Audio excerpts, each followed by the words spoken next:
Welcome to Built, Wired, and Secured. I'm Alex Morgan. Picture this, a third-party gateway installed months earlier for a vendor's sensors backfills traffic and takes a building automation segment offline during a busy weekday. HVAC goes flaky, the help desk is overwhelmed, and it takes an hour to locate the device. Right. And that scenario isn't hypothetical. What breaks if this goes down? Tenants feel it right away. Comfort complaints, escalations, and sometimes indirect impacts to critical systems. From an operational standpoint, undiscovered radios are live risk, not a line item. Exactly. I've seen the same pattern. A tiny gateway tucked into a tenant closet that quietly became a source of outages. Reliability starts with disciplined maintenance, and you can't maintain what you haven't inventoried. So, when we say invisible endpoints, what are we actually talking about? Michael, give us a quick map. BAS sensors, wireless thermostats, vendor gateways for metering or analytics, tenant IoT like smart lighting and meeting room sensors, cellular boosters, Bluetooth beacons, even vendor-managed Wi-Fi extenders. They pile up because projects are segmented. IT owns the network, facilities own building systems, vendors own their devices, and the inventory handoff often doesn't happen. Wait, do tenants actually install boosters or gateways without telling the building team? They do. Tenants want reliable cell or convenience features and will ask a vendor to drop in a device. Often it's small and powered from a normal outlet, so it blends into the room and never makes it into asset lists. That's fine until it fails. And then everyone's calling the help desk, right? Exactly. And that cascade, service calls, emergency tickets, vendor ping pong, adds cost and time. So the question becomes, how do you find these radios before they interrupt operations?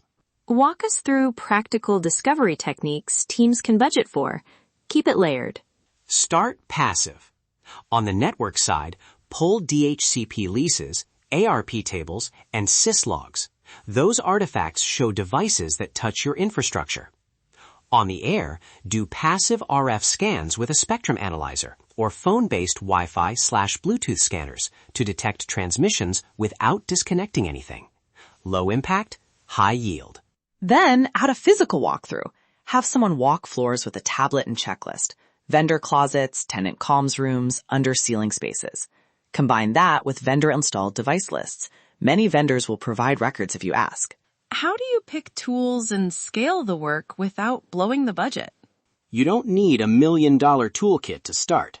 Use a basic handheld spectrum analyzer or smartphone Wi-Fi Bluetooth scanner for a baseline walk. Reserve a calibrated analyzer for anomalies. Then split the effort. A low-cost baseline survey to find obvious transmitters, followed by targeted deeper scans where you see trouble. Prioritize data centers, mechanical plants, and tenant floors with 24/7 operations. And schedule active tests carefully. Passive first, active only when you need to isolate an issue, and run active work during low-impact windows. We've learned the hard way not to run active sweeps in a hospital wing during peak hours. Ownership often becomes the sticking point. Whose job is it to run discovery and enforce fixes? The facilities team, IT, or property management? I'd say ownership should track risk, not org charts. Ask, whose SLA or operation is at stake? If building operations are most impacted, facilities should lead, but they need IT partnership. Otherwise, everything becomes no one until it fails. So if we pick a metric to protect, whose SLA are we protecting? Tenant uptime? HVAC response time? Network integrity? All of the above, but practically protect tenant service continuity first. If tenants can't operate, everything else is secondary. That makes prioritization straightforward. Fix what impacts tenant operations. Agreed. The workable model is joint ownership with a single project lead. Facilities lead on operational priority. IT owns network controls, and property management enforces tenant rules. Make the lead accountable for the question, what breaks if this goes down? Can you share a quick real-world fix? Something small that stopped recurring outages. Sure. One site had BAS lag. Passive network scans showed odd traffic from a vendor gateway on a tenant VLAN.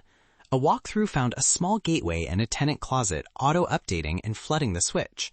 We moved it to a managed VLAN, applied rate limits, and added contract language requiring device registration. Outages stopped. Tenants noticed the difference immediately. Another case. A tenant-installed cellular booster interfered with the building DAS. A targeted RF walk found it. We coordinated removal, replaced it with approved infrastructure, and ran a tenant education session. Short-term mitigation plus governance avoided repeat problems. For listeners who want to start tomorrow, give us a tight one-page starter checklist, practical steps, and what to prioritize. First, scope. Define building areas and critical systems.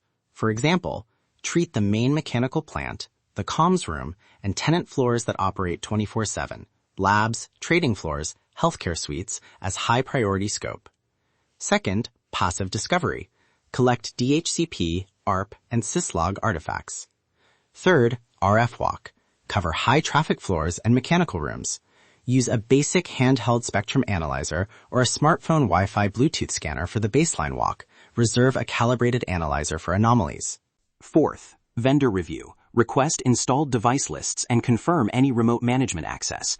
Fifth, immediate mitigations. Quarantine unknown devices on a quarantine VLAN. Apply traffic limits and schedule tenant communications before any device removal.